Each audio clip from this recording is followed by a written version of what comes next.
Welcome back to AMTV News. I'm your anchor, Topher Morrison. It's Monday, September 16th, 2012. If you built it, they will war.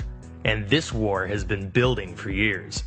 There is hardly a place on the globe enjoying peace. Protests against government policies span the planet from Russia to Argentina. China and Southeast Asia are in a protracted spat over uninhabited islands atop vast energy stores. Japan's ambassador to China recently died mysteriously amidst the heightened tensions. The Middle East is once again aflame. Europe's southern economies are on the brink.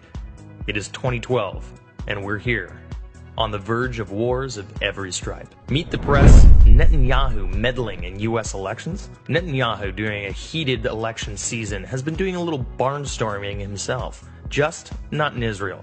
He has been clearly drumming up support from the American people for his preemptive October surprise, as it reported last month. In other words, a preemptive strike on Iran's purported nuclear weapons program. Mere containment and those advocating a nuclear Iran are examples of a, quote, new level of human stupidity, according to the Prime Minister of Israel.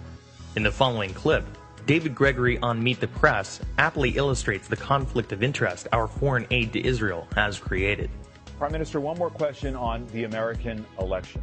You have been accused this week by pundits in this country of trying to interfere in this presidential election, siding with Governor Mitt Romney. Now, Governor Romney, for a year, and he said it in his convention speech, has said, quote, President Obama has thrown allies like Israel under the bus. Do you agree or disagree with Governor Romney's charge? It's a serious charge.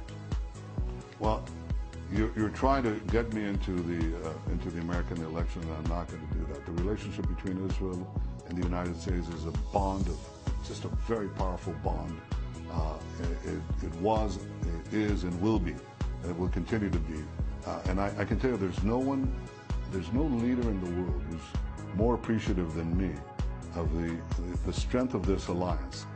It's very strong. There's no one in Israel who appreciates more than me the importance of American support for Israel. It's not a partisan issue. In fact, we cherish the bipartisan support of Democrats and Republicans alike. This is critical for us. But Prime Minister, with respect, if I may just interrupt you. That we take. I think this is a very important point, because you say you don't want to interfere in the election.